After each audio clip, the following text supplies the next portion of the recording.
do it any bigger than we've done it before. To school games now, East African National Secondary School table tennis champions Saint Monica Kitale has already sounded a warning to their opponents ahead of the national games that begin next week in Kakamega County. The school has had a string of good results over the years and will bank on this experience to march into the East Africa diadem.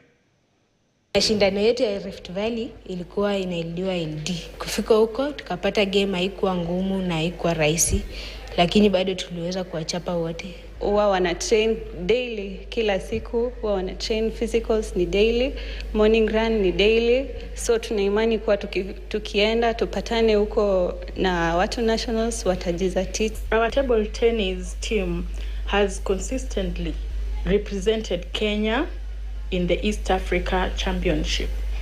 For example, in 2023, our chess team represented Kenya internationally at Kazakhstan.